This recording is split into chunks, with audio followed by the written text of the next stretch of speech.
कृते जनार्दनो देवस्त्रेतायां रघुनन्दनः द्वापारे रामकृष्णौ च कलो श्रीपादश्रीवल्लभः। श्रीपादराजं शरणं प्रपद्ये। अध्याय 17। सुशीलाचा वृत्तांत। नामानंद अर्थात सायणाचार्यांची भेट।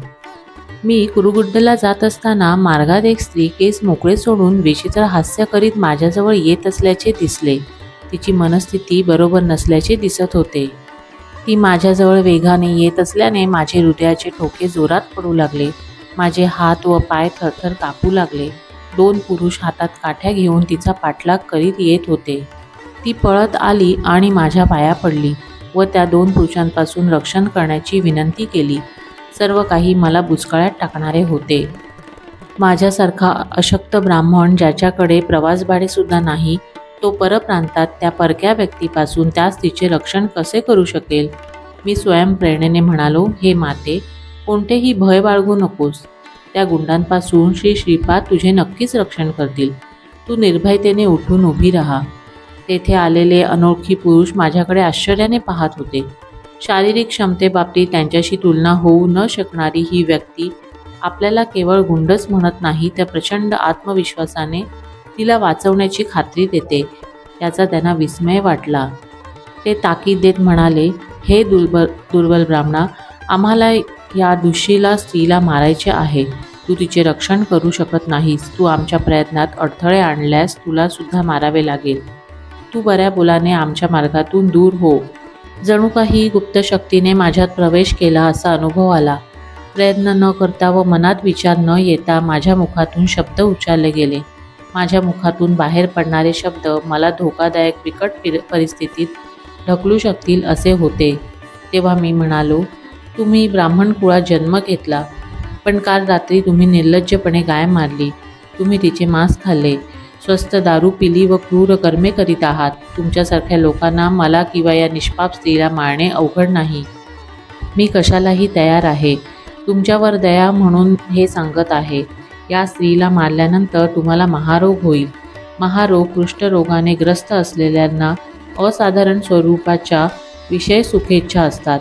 कुष्ठरोग्यात सर्प दंश करीत नाहीत। सर्पाच्या विषापासून तयार झालेल्या औषधाने कुष्ठरोग बरा होतो, पण ते तयार करण्याची पद्धत सर्वांना ज्ञात नाही। विषय वासनेवर नियंत्रण ठेवून औषध घेतल्याने रोगाचे निवारण होते। सर्व रोगांमध्ये भयंकर अशा रोगाने ग्रस्त व्हावयाचे असल्यास त्या स्त्रीला तुम्ही मारू शकता। मी हे सारे तुमच्या हितासाठी असलेल्या काळजीतून सांगत आहे। माझे वक्तव्य ऐकून ते दोघे कोसळले। अद्भुतांचे अद्भुत माझी काही विधाने त्यांच्या गत आयुष्यात तंतोतंत लागू असल्याने माझी भविष्यवाणी देखील खरी होईल असा त्यांना विश्वास वाटला। त्यांनी आपल्या चुका कबूल केला। ज्योतिषशास्त्राचे काहीच ज्ञान नसलेला मी त्यांच्या दृष्टीला एक महान ज्योतिषी दिसलो। जवळच असलेल्या एका वृक्षाच्या छायेत आम्ही बसलो। मी त्यांना त्यांचा सविस्तर वृत्तांत सांगण्याची विनंती केली। तेव्हा ते म्हणाले, महाराज, आपण त्रिकालवेदी आहात, आपण सर्वज्ञ आहात, तथापि आपण विचारता म्हणून सांगतो, आम्ही दोघे बंधू आहोत। आम्ही ब्राह्मण कुलात जन्मलो असूनही ब्राह्मणांची कर्तव्ये आमच्यातून पूर्णपणे नाहीशी झाली। आम्ही सर्व प्रकारे भ्रष्ट झालो। गायीचे मांस खाणाऱ्यांशी आम्ही मैत्री केली। मदिरापानाचे व्यसन आम्हास जडले। आम्ही व्यभिचार केला। सर्व वाईट सवयींनी आम्ही पूर्ण पतित झालो व बिघडलो। एका टेकडीवर पद्मासन घालून बसलेल्या या स्त्रीस आम्ही पाहिले। आम्ही आमची इच्छा प्रकट केली, तिने नकार दिला।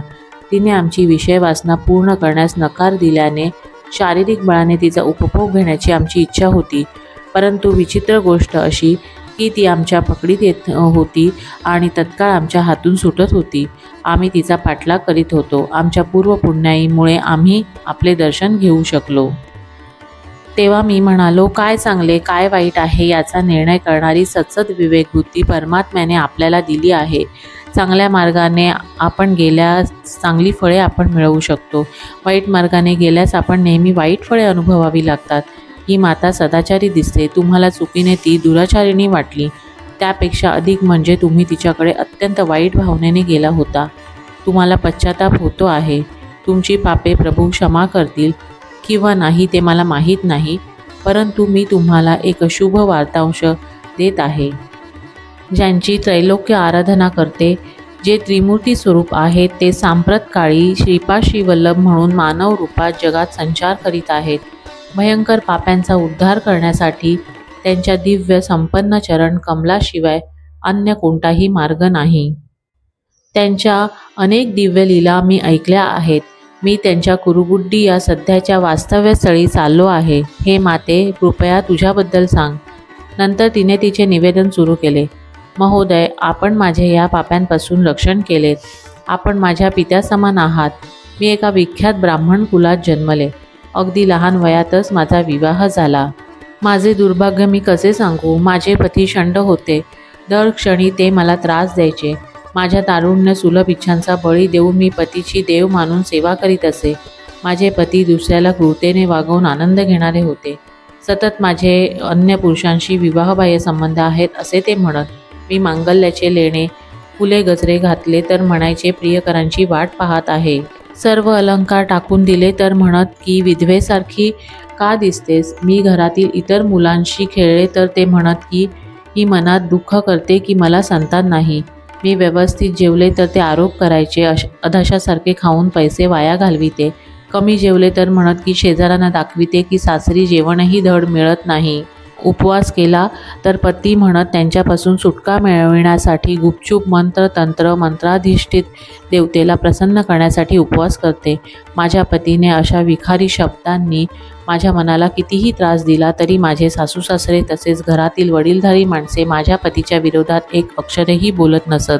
भूलोकामध्ये नरक कसा असतो हे मी माझ्या सासरी राहून अनुभविले. अशा दुःखी अवस्थेत काळ जात होता.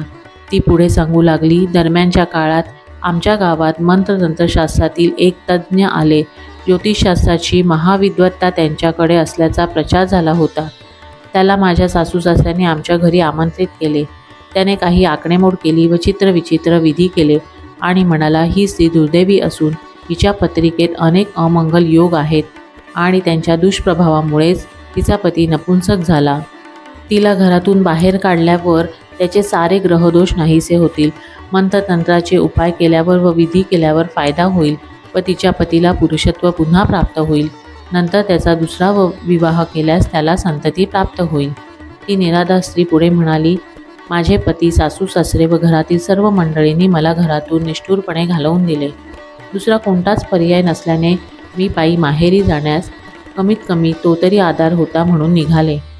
रस्त्यात आमच्या घरी येऊन गेलेला तो खोटारडा मांत्रिक आला आणि त्याने मला अडविले. त्याला मला त्या तिरस्करणीय लैंगिक वासनेचे बळी बनवायचे होते. मी भद्रकालीप्रमाणे क्रोधायमान झाले आणि जवळच पडलेला एक मोठा दगड उचलून सर्व शक्तीनिशी जोरात त्याच्याकडे फेकला. तो दगड त्याच्या डोक्यात जोरात लागला आणि तिथेच तो तत्काळ मृत्युमुखी पडला. अरे देवा, दुर्दैवाने एक स्त्री असूनही एका ब्राह्मणाची हत्या परिस्थितीने मला करण्यास भाग पाडले. मी सैरवैर झाले. माहेरी देखील मला समस्यांना तोंड द्यावे लागणार होते. जरी माझ्या आईवडिलांनी अत्यंत प्रेमाने माझा सांभाळ केला असला तरी माझे बंधू व वहिना हे माझ्याशी चांगले वागतील याची खात्री नव्हती. ढोंगी मांत्रिकाची केलेली हत्या गावातील सर्व लोकांनी पाहिली होती, पण त्याचा दुष्टपणा त्यांना माहीत नव्हता. अशा प्रकारे बातम्या चोहीकडे पटकन पसरतात. नशीब नेईल तिकडे जावे असा विचार करून मी कोणतीही स्पष्ट दिशा न धरता जात होते. मी लवकरच एक तळे पाहिले. खूप तहान लागलेली होती. मी तळ्यातील पाणी पिऊन माझी तहान भागविली. त्या तळाजवळ एक औदुंबर वृक्ष होता. हा वृक्ष दत्तप्रभूंना खूप प्रिय असल्याचे मी ऐकले होते. मला ग्लानीने वेढले आणि त्या झाडाखाली मी हळूहळू निद्राधीन झाले. काही वेळाने मी जागी झाले. मला खूप भूक लागली होती. मी डोळे उघडले. पाहिले तर माझ्या दोन्ही बाजूंना दोन नाग पहारेकऱ्यांप्रमाणे थांबलेले होते. मी त्या दोन्ही नागांना नमस्कार केला. तेव्हा जणू काही माझ्या प्रार्थनेला मान देत ते नाग कुठेतरी निघून गेले. मी दत्त दिगंबरा, दत्त दिगंबरा, जय गुरुदेव दत्त दिगंबरा असे भजन करीत होते. मी वडीलधाऱ्यांकडून ऐकले होते की प्रभू दत्त केवळ स्मरण केल्याने संतुष्ट होऊन भक्तांचे रक्षण करतात. सुदैवाने मी औदुंबराच्या छायेत देखील होते. मला अशी भावना होऊ लागली की मी श्री दत्तप्रभूंच्या कृपाछत्राखाली आहे. तेथून जात असलेला एक वाटसरू माझे दत्तनाम भजन तल्लीन होऊन ऐकत होता. तो त्या औदुंबर वृक्षाच्या छायेत उभा राहिला. मी भयभीत होऊन त्याला विचारले, अरे तू कोण आहेस? तू येथून त्वरित निघून जा. तू गेला पाहिजेस तर मी तर मी येथून एक मोठा दगड घेऊन त्याने तुला मारून टाकीन. थोड्या वेळापूर्वीच मी एका खोट्या मांत्रिकाला मारले होते. त्यावर तो नवखा मनुष्य हात जोडून म्हणाला, माई, मी रजकुलात जन्मलेला रविदास. मी दत्तभक्त आहे. मी गुरुपुरात राहतो. या भूलोकास पावन करण्यासाठी श्री गुरुदत्तांनी श्रीपाद श्रीवल्लभ हा अवतार घेऊन ते विलक्षण तेजाने तळपत आहेत. काही असामान्य लीला करून ते दूर दूर पसरलेल्या आपल्या भक्तांना अवताराची शुभवार्ता कळवित आहेत. हे फक्त काही अनुभवानेच कळते. मी आता कुरवपूरला जात आहे. तुझी इच्छा असल्यास माझ्याबरोबर येऊ शकतेस. कुरवपूर येथून जवळच आहे. मी येथील माझ्या काही नातलगांना घरी भेटून आता कुरवपुरमला परतत आहे. तेव्हा मी चणचणीत उत्तर दिले, मी तुमच्या शब्दांवर विश्वास ठेवू शकत नाही. तुम्ही सांगत असलेले श्रीपाद श्रीवल्लभ कोण आहेत हे महत्त्वाचे नाही. जर श्रीपाद हे खरोखरच दत्तस्वामी असते तर त्यांनी या निराधार, लाचार व दीन स्त्रीला आपल्या श्रीचरणांकडे आकर्षून घेऊन रक्षण केले असते. श्रीपाद हे खरोखर दत्त स्वतः आहेत हे सिद्ध करण्याची जबाबदारी त्यांच्यावर आहे. मी त्यांचे नाम घेणार नाही. मी केवळ दत्त नामाचा जप करीन. यावर जे घडले ते मी पाहीन. तुम्ही तत्काळ येथून निघून न गेल्यास तुम्हाला माझ्याकडून धोका होईल. तो मनुष्य इतर कोणताही शब्द न उच्चारता दत्त दिगंबरा, दत्त दिगंबरा, श्रीपादवल्लभ दत्त दिगंबरा असे गात निघून गेला. त्यानंतर एका टेकडीवर मी पद्मासन घालून ध्यान करीत बसले असता या गुंडांच्या भक्षस्थानी पडले. आपण माझी त्यांच्यापासून सुटका केली. तेव्हा मी म्हणालो, हे माते, केवळ श्रीपादांच्या कृपेनेच तुझी सुटका झाली. या सृष्टीत असा कोणताही देश नाही की ज्यात ते अंतर्यामी म्हणून राहत नाही, आणि असा कोणताही काळ नाही की जेथे ते ज्ञात नाहीत. या सृष्टीमध्ये विविध देशात व विविध काळात विविध घटना या कारण परिणाम संबंधाने घडत असतात. ते सर्व कारणांचे महाकारण आहेत. प्राण्यांच्या विकासातील विविध स्थितींची उत्क्रांती होण्यासाठी विविध देशात व विविध काळात विविध घटना घडत असतात. सृष्टीत कारणाशिवाय कोणताही परिणाम सापडू शकत नाही. श्रीपाद हे निर्गुण आहेत की सगुण, अथवा निराकार आहेत की साकार, अथवा या सर्व अवस्थां पलीकडील आहेत हे कुणीही जाणत नाही. त्यांच्याबाबत फक्त तेच जाणतात. जर आपण श्रीपाद श्रीवल्लभांचे नामस्मरण केले तर आपण निश्चितपणे त्यांची कृपा प्राप्त करू शकतो. आपण सर्व संकटे व हानीपासून मुक्ती मिळवू शकतो. त्यानंतर मी त्या ब्राह्मण बंधू व सुशीला नामक ब्राह्मण स्त्री यांच्यासह कुरुकुड्डेकडे प्रवास करू लागलो. आम्ही सर्वजण दत्त व श्रीपाद वल्लभ यांचे नामसंकीर्तन करून प्रवास करीत होतो.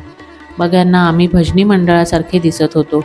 आमच्या प्रवासात आम्ही नामानंद नामक महात्म्यांच्या आश्रमात पोहोचलो.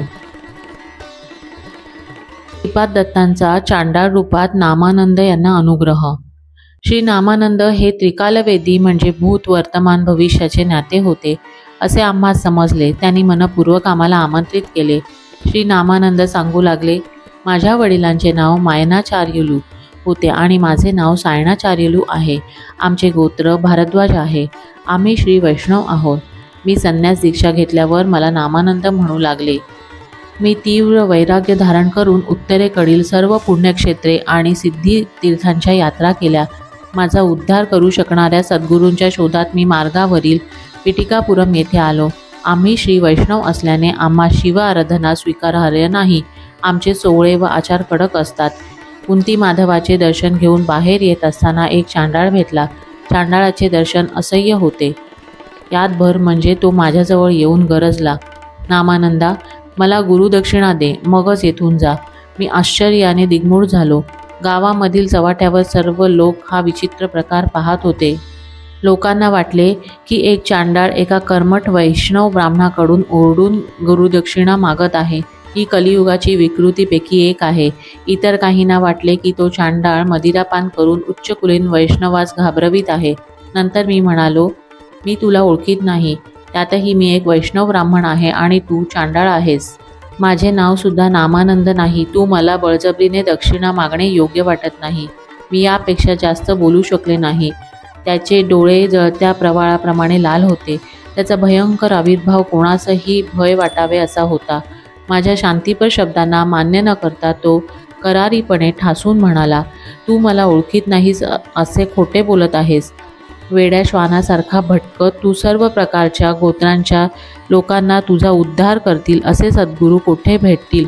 असे विचारित आहेस. ब्राह्मण जन्माचा अहंगंड असल्याने तुला सत्य दिसू शकले नाही. मी तुझा सद्गुरू आहे. मी तुला संन्यास दीक्षेत नामानंद असे नाव देत आहे. तू तुझ्याजवळ असलेले सर्व धन मला गुरुदक्षिणा म्हणून अर्पण कर आणि सर्वांसमक्ष मला साष्टांग नमस्कार करून गुरु म्हणून माझा स्वीकार कर.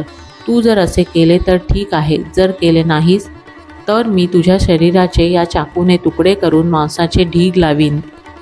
तुझे रक्त पिऊन तुझ्या डोक्यावर वारंवार हातोडे मारून त्याचा लगदा करीन. तुझ्या शरीरातून बाहेर पडणाऱ्या प्राणाला मी बंदिस्त करीन. तुझ्या शरीराच्या तोडलेल्या प्रत्येक तुकड्यामध्ये मी जिवंतपणाच्या जाणीवा शिल्लक ठेवीन. त्यामुळे तुला वेदनामय नरक यातनांचा अनुभव घ्यावा लागेल. माझ्याबरोबरचा व्यवहार फार नेमका असेल. फक्त होय किंवा नाही म्हण. केवळ 2 शब्द तू प्रार्थना केलीस तरी 3 कोटी देवतांपैकी एकही तुला वाचवण्यास धजणार नाही. असे कडक शब्द उच्चारल्यावर त्याने म्यानातून तलवार काढली व मला मारण्याच्या बेतात होता. अटळ परिस्थितीत मी त्या चांडाळाला दंडवत घातला. मी सर्व धन गुरुदक्षिणा म्हणून अर्पण केले. देवाची सर्व वर्णने मला काल्पनिक वाटत होती. तथापि माझ्या सर्व विचारांना धक्का देऊन एक आकर्षक मोहक दिव्य मंगल आकृती माझ्यासमोर अवतरली. ती दिव्य मंगल आकृती म्हणाली, मी दत्त आहे. सध्या श्रीपाद श्रीवल्लभांच्या स्वरूपात मी पिठिकापुरम येथे अवतरित झालो आहे. तू माझा आहेस, मी तुझा आहे. मी तुझी संपत्ती आहे, तू माझी संपत्ती आहेस. ज्याने आपल्याला एकत्र आणले तो सच्चित आनंद आहे. आजपासून तू धर्मप्रचार कर व चिरशांती प्राप्त कर. या जगातून तुझे निर्गमन झाल्यावर माझ्यापाशी पोहोचशील. श्री नामानंद स्वामींना श्रीपादांनी स्वहस्ते भरविले. महोदय, अशा प्रकारे मी नामानंद संन्यासी बनलो. मला पिठिकापुरम येथील श्री श्रीपादांचे दर्शन घ्यायचे होते. मला फार भूक लागली होती. कुणीही मला कोणत्याही घरी अन्न देत नव्हते. लोक विचित्र टीका करीत होते की मी वेडा असून झिंगलेल्या मद्यपी चांडाळाने माझ्याकडून गुरुदक्षिणा घेतली. त्यांनी असेही ठरवले की मला भिक्षा देणे धर्मशास्त्राच्या विरुद्ध आहे, कारण ब्राह्मण असूनही चांडाळाला गुरु म्हणून स्वीकारल्याने मी चांडाळ झालो. पिठिकापुरमच्या ब्राह्मणांनी तसे ठरविल्याने त्यांनी मला भिक्षा दिली नाही. फिरत फिरत मी अप्पलराज शर्मांच्या घरी कुठलाही जाणीवपूर्वक प्रयत्न न करता पोहोचलो. मी इतका क्षीण झालो होतो की भवती भिक्षाम देही म्हणण्यासाठी तोंड उघडणे सुद्धा मला शक्य नव्हते. तेवढ्यात दार उघडून श्री श्रीपाद अन्नाचे ताट घेऊन बाहेर आले. त्यांनी मला ओसरीवर बसवून त्यांच्या अमृतमय हस्तांनी मला अन्न खाऊ घातले. त्यांनी स्वहस्ते माझे तोंड व हात स्वच्छ केले. त्यांनी त्यांचा अनंत शक्तियुक्त वरद हस्त माझ्या शिरावर ठेवला आणि आशीर्वाद दिला, तुझी सर्व सोय होईल. कशाचीही काळजी करायची गरज नाही. दगडाच्या आतील बेडकास अन्न पुरवणारे भगवान तुझे पोषण करू शकणार नाहीत का? तू कुठेही असलास तरी मी तुझ्या मागे राहीन. मी तुझ्याबरोबर अदृश्य रूपाने फिरेन. डोळ्याची पापणी डोळ्याचे रक्षण करते तसे मी तुझे रक्षण करीन. असे पुन्हा अभयवचन देऊन त्यांनी मला निरोप दिला. त्या दिवसापासून मी संन्यासी झालो व मुक्तपणे फिरू लागलो. त्यांचा दिव्य अदृश्य हस्त माझे सदैव रक्षण करतो. 4 प्रकारचे जीवनमुक्त. मी विचारले, स्वामी, श्री दत्तांची आराधना केल्याने शीघ्र मोक्षप्राप्ती होऊ शकते असे मी ऐकले आहे. यासाठी काही विशेष साधना पद्धती आहे का? आपल्याला स्वतंत्र प्रकारच्या मंत्राचा जप करावा लागतो काय? कृपया शंका निरसन करून मला सहाय्य करावे. त्यावर प्रसन्न मुद्रेने श्री नामानंद म्हणाले, हे मुलांनो, मोहाचा नाश हा मोक्ष आहे. मृत्यूनंतरच मोक्ष मिळतो असा नियम नाही. भूतकाळातील कर्माच्या परिणामांचा अनुभव घेण्याच्या स्थितीत शरीर शिल्लक राहू शकते. असे असून सुद्धा जीवात्मा मुक्त अवस्थेत राहू शकतो. अशा लोकांना जीवनमुक्त म्हणता येऊ शकते. आपल्या इष्टदेवतेच्या लोकात प्रदेशात राहणे ही सालोक्य मुक्ती आहे. यापेक्षा अधिक पुण्यवानांना इष्टदेवतांच्या समीप राहण्याचे भाग्य लाभते. याला सामिप्य मुक्ती म्हणतात. त्यापेक्षा अधिक पुण्य करणाऱ्यांना इष्टदेवतांचे स्वरूप प्राप्त होते. याला सारूप्य मुक्ती म्हणतात. यापेक्षा सुद्धा विशेष उच्च स्थिती प्राप्त झाली म्हणजे साधक इष्टदेवतेच्या चैतन्यातच मिसळून जातो. या सायुज्य मुक्ती म्हणतात. एका विशिष्ट आध्यात्मिक पातळीवर असलेले दत्तभक्त इहलोकी राहूनच सालोक्य मुक्तीचा अनुभव घेत असतात. तथापि शरीर पूर्वकर्माची फळे भोगते. त्यांचे मन श्री दत्तांच्या चरणकमलावर एकाग्र असते. ते आपल्या अंतर्दृष्टीने सृष्टी धर्मातील सूक्ष्मभेद, सृष्टीच्या विस्मयकारक व विचित्र कार्यप्रणाली पाहतात. व अनिवर्चनीय आनंद उपभोगतात. स्वार्थरहित योगीश्वरांच्या सर्व दिव्य शक्ती जगत कल्याणासाठी वापरल्या जातात. यात त्यांचा सहभाग नसतो. काही लोक या ऐहिक जगात राहून सामिप्य मुक्ती प्राप्त करून घेतात. ते श्री दत्तप्रभूंच्या दिव्य लीला सालोक्य मुक्ती प्राप्त भक्तांपेक्षा अधिक चिकित्सकपणे आपल्या अंतर्दृष्टीने जाणतात. त्यांना मिळणारा आनंद अत्यधिक असतो. जीव शरीर बंधनात असताना त्याला अनेक गुणधर्म, वासना, इच्छा आपल्या बंधनात ठेवतात. जसजसा त्याचा विकास होत जातो तसतसे त्याला ते खूपच हलके असल्यासारखे कळते. या वजनरहित अवस्थेत उत्कट आनंदाची अनुभूती मिळते. सायुज्य मुक्तीचा लाभ झालेल्या दत्तभक्तांमध्ये श्री दत्त लीला मुक्तपणे आनंदाने प्रकट होतात. श्री दत्तांना संकल्प असतो. श्री दत्तात सायुज्य पावलेल्या श्रेष्ठ योग्यांना कोणताही संकल्प नसतो. तथापि त्यांचे दर्शन घेण्याचे, स्पर्श करण्याचे, त्यांच्याशी बोलण्याचे भाग्य लाभलेल्या पुण्यवान लोकांना त्या योग्यांच्या द्वारा सदैव श्री दत्त रक्षण मिळते. केवळ श्री श्रीपादच इहलोकात किंवा परलोकात प्राप्त होणारे महद्ऐश्वर्य देऊ शकतात. मानव देवतांना वेगवेगळ्या स्वरूपात भजतात. त्या सर्व देवता श्री श्रीपादांचे दिव्य अंश असतात. श्रीपादच त्या देवतांद्वारा आपल्या कृपेचा वर्षाव करतात. श्री दत्त आराधनेचे वैशिष्ट्य. नंतर मी त्यांना विनंती केली, महोदय, जर असे आहे तर आपण विविध रूपात असलेल्या देवतांची पूजा करावी का, किंवा श्रीपादांची पूजा करावी? सर्व देवता व श्रीपाद यांच्यात भेद नाही असे तुम्ही सांगत आहात. याबद्दल आपण कृपा करून मला अधिक चांगले समजण्यासाठी स्पष्टपणे विश्लेषण करून सांगावे. यावर श्री नामानंद संतुष्ट होऊन म्हणाले, एका मुलीचा विवाह झाला. ती आपल्या सासरी गेली. एकदा तिचा भाऊ तिला भेटायला गेला. त्याच्या बहिणीची सासू त्याला म्हणाली, तुमची बहीण आमच्या घरी खूप प्रकारच्या चोऱ्या करते. दूध, दही, ताक व तूप ती मोठ्या प्रमाणात चोरून खाते. एखादी चोरी असती तर मी तिच्याकडे दुर्लक्ष केले असते, पण अहो इतक्या प्रकारच्या चोऱ्या, अशी सासूने ओरडून तक्रार केली. तेव्हा त्या भावाने आपल्या बहिणीला बोलाविले व तिला सल्ला दिला, आजपासून तू एवढ्या गोष्टींची चोरी करणे थांबव. तू घेत असलेले सर्व पदार्थ पाणी न मिसळलेल्या दुधात त्याचे घटक म्हणून असतात, म्हणून तू पाणी न घातलेले दूध आवश्यक तेवढे घेत जा. दूध, दही, ताक व तूप यांच्या शक्ती पाणी न मिसळलेल्या दुधात असतात. केवळ ह्या एकाच पदार्थाचे सेवन केल्याने तुझ्या सासूचे दोषारोप टळू शकतील. तद्वतच तू श्री दत्तांची आराधना केल्यास तुला सर्व काही मिळेल.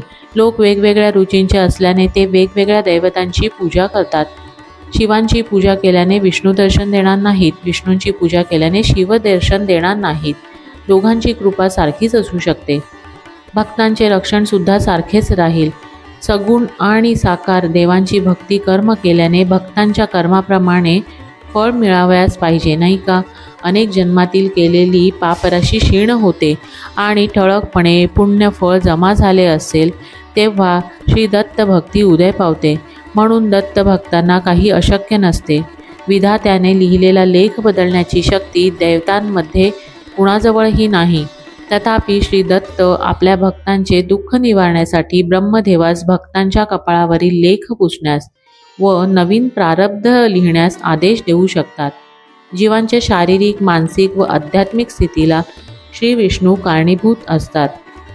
ते स्थितीकर्ता आहेत. अचानकपणे अपरिपक्व अवस्थेत असताना भयंकर योग शक्तीने जीवात प्रवेश केल्यास शरीर, मन, बुद्धी त्या शक्तीत सांभाळू शकत नाहीत आणि उसळणाऱ्या अग्निज्वालांत जिवंतपणे जळण्याच्या भावनेचा अनुभव येतो.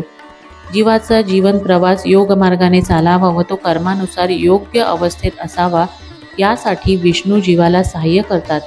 श्रीकृष्ण व प्रभू दत्त यांच्यात भेद नाही. श्रीकृष्णाने गोवर्धन पर्वत उचलला होता हे सर्वसामान्य लोकांना ज्ञात आहे. तथापि गोप व गोपी हे पूर्वजन्मात महान तपस्वी होते. पर्वत म्हणजे योग ग्रंथी. जेव्हा ग्रंथींचे भेदन होते तेव्हा भयावह योग शक्ती नृत्य करू लागते. तेव्हा जीवात्म्यास अत्यंत हलकेपणा व समाधान यांचा अनुभव येतो. या सूक्ष्मस्थितीपासून महायोगानंद मिळतो. ही सूक्ष्मस्थिती प्राप्त करण्यासाठी अनेक जन्म घ्यावे लागतात. श्रीकृष्णांनी आपल्या आश्रितांचा भार स्वतः पेलून त्यांचे ग्रंथी भेदन करून त्यांना जीवमुक्त म्हणून मुक्त केले. हे आध्यात्मिक रहस्य आहे. याकडे भौतिक दृष्टीने पाहणाऱ्यांना फक्त असेच वाटते की त्यांनी गोवर्धनगिरी उचलला व आपल्या लोकांना वाचविले. म्हणून जर श्री दत्तांना आपल्या भक्तांच्या विविध अवस्था बदलण्याची इच्छा झाल्यास ते उत्क्रांतीच्या प्रगतीचा सामान्य वेग वाढविण्यासाठी विष्णूंना सूचना देऊ शकतात. या प्रक्रियेत आपल्या भक्तांना त्रासांचा अनुभव घ्यावा लागणार आहे. तो त्यांना नकळतपणाच्या अवस्थेत अनुभवास लावतात. याला पर्याय म्हणून स्वतः श्री दत्त आपल्या खांद्यावर भक्तांचे भार व जबाबदाऱ्या घेतात. किती महान दयाळू! श्रीपाद श्रीवल्लभांच्या अवताराचा प्रमुख उद्देश त्यांच्याबरोबर सायुज्यतेचा अनुभव घेणारे 1,25,000 पेक्षा जास्त योगी तयार करणे हा आहे. जर त्यांनी सर्व कर्मबंधनांच्या स्पंदनांचा लय करण्याचा संकल्प केला तर श्री दत्तांमधील रुद्रांश असामान्यपणे वाढेल. तो सर्व कर्मबंधनांचा, मग तो कोट्यावधी पूर्वजन्मांचा असो किंवा भविष्यकाळासंबंधित असो, नाश करील व जीवात्म्यांना मुक्ती प्रदान करील. ब्रह्मांश, विष्णुंश किंवा रुद्रांश उघड होऊन आपल्या भक्तांचे योग्य पद्धतीने रक्षण करतात. हे सर्व त्यांच्या संकल्पावर अवलंबून आहे. असा संकल्प त्यांच्यात उत्पन्न होण्यासाठी आपण भक्ती मार्गच अनुसरला पाहिजे.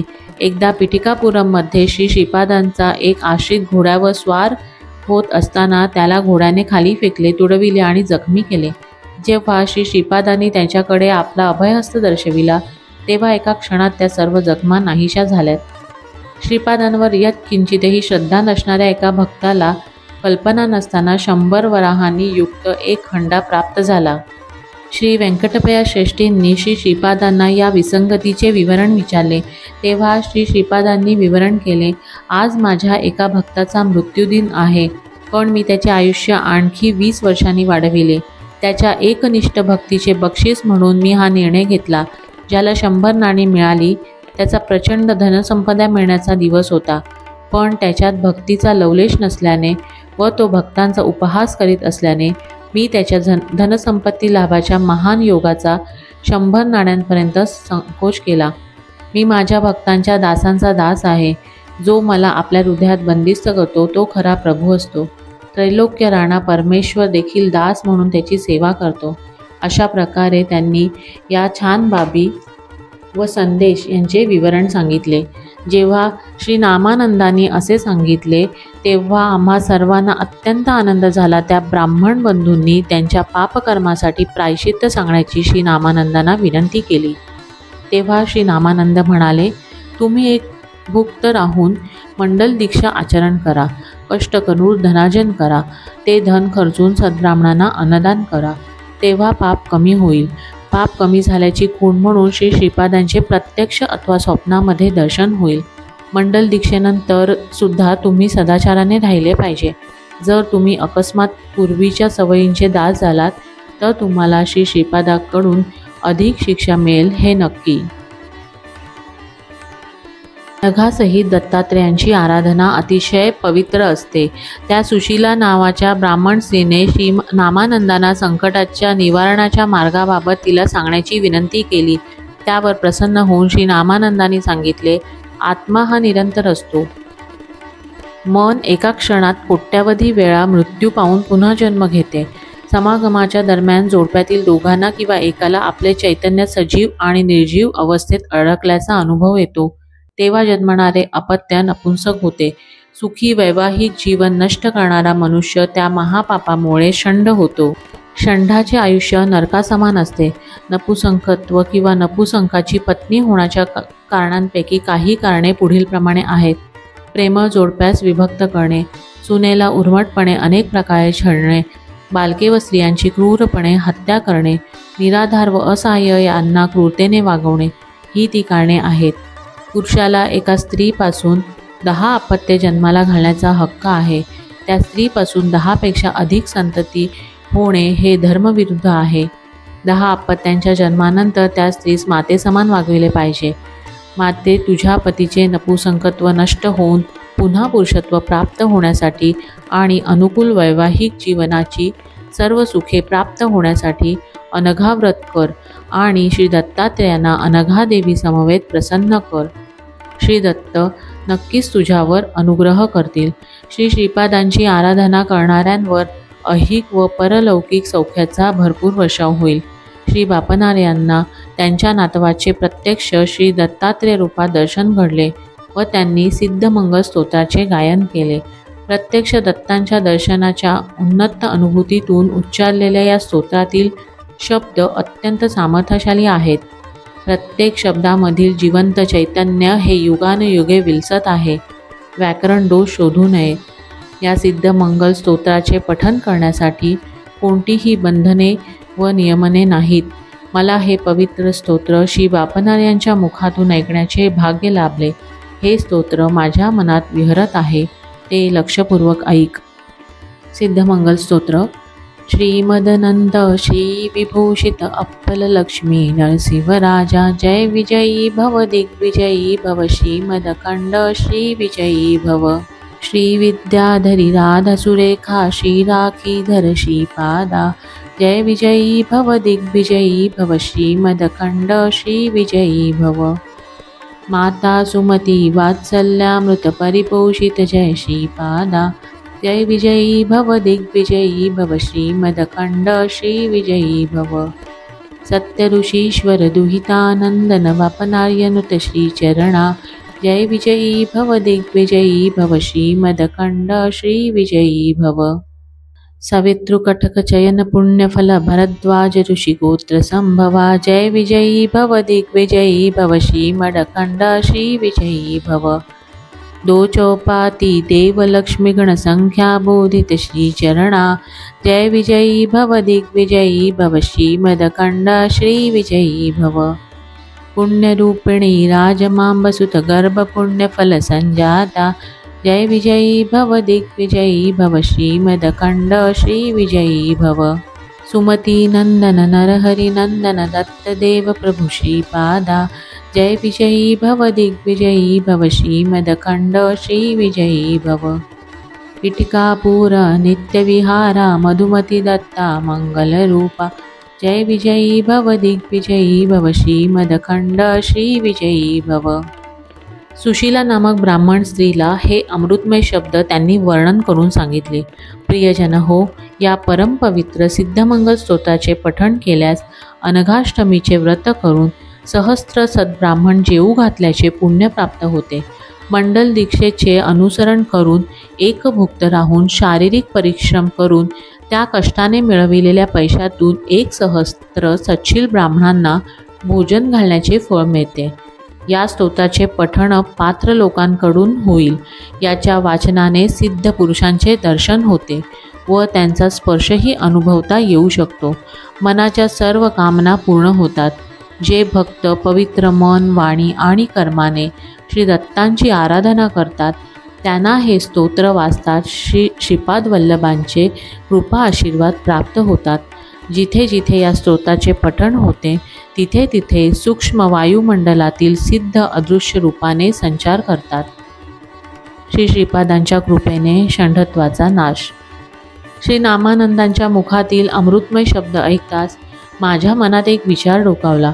मग मी म्हणालो, महापुरुष, या दिव्य स्तोत्राचे भजन व श्रीपादांच्या दिव्य चरित्र लीलांची चर्चा या आश्रमाच्या पावन परिसरात करीत ही रात्र व्यतीत करण्याची आमची इच्छा आहे. आम्हाला अनुमती देण्याची उदार व दयाळू अशा आपणास सादर विनंती करतो. माझ्या समवेत असलेले सुशीला व ते 2 ब्राह्मण बंधू माझ्या सूचनेस सहमत झाले. कृपाळू अंतःकरणाच्या नामानंदांनी त्यांच्या मान्यतेची मोहर उमटवली. पूर्ण रात्र आम्ही श्री श्रीपादांचे नामसंकीर्तन करीत त्यांच्या चरित्र लीला कथांवर परिसंवाद करीत व सिद्धमंगल स्तोत्राचे पठण करीत घालविली. उषःकाली श्रीपादांना श्री गौरवशाली मंगल आरती समर्पण करण्यात आली. महामंगल आरतीनंतर एक गाडीवान अन्न सामुग्रीने भरलेली 2 बैलांची गाडी घेऊन त्या आश्रमात आला. तो गाडीवान सुशीलेस म्हणाला, थोड्या वेळात सासरे, सासू व तुझे पती दुसऱ्या बैलगाडीतून आश्रमात पोहोचतील. तो अन्न सामुग्री उतरवून निघून गेला. गाडीवान आला व गेला त्यावेळी नामानंद ध्यान अवस्थेत होते. श्री नामानंद ध्यानातून पूर्वस्थितीला आल्यावर त्यांनी आतुरतेने विचारले, गाडीवान कुठे आहे? तो सामान ठेवून केव्हाच निघून गेल्याचे आम्ही सांगितल्यावर ते म्हणाले, अहो, तुम्ही किती भाग्यवान लोक आहात. मी सहभागी आहे. त्यांची हळहळ पाहून आम्हाला आश्चर्य वाटले. श्री नामानंद म्हणाले, श्री श्रीपाद परमदयाळू आहेत. तेच गाडीवानाच्या रूपात आले व तुम्हाला दर्शन दिले. माते सुशीले, तू परम भाग्यशाली आहेस. तुझ्या पतीचे नपुसंकत्व गेले. एवढेच नव्हे तर लवकरच तुझे पती, सासरे व सासू बैलगाडीतून येत आहेत. भूत, वर्तमान व भविष्य याबाबत सर्वज्ञान असलेले श्री नामानंद यांनी भविष्य वर्तविल्याप्रमाणे तंतोतंत घडून आले. सुशीला आपले पती, सासरे व सासू यांच्यासह त्यांच्या घराकडे निघाली. मी त्या 2 ब्राह्मण बंधूंसह कुरुगुड्डाला जाण्यास श्री नामानंदांची अनुज्ञा मागितली. त्यांचे आशीर्वाद घेऊन आम्ही कुरुगुड्डाकडे निघालो. अध्याय 17 समाप्त. श्रीपाद श्रीवल्लभांचा जय जयकार असो.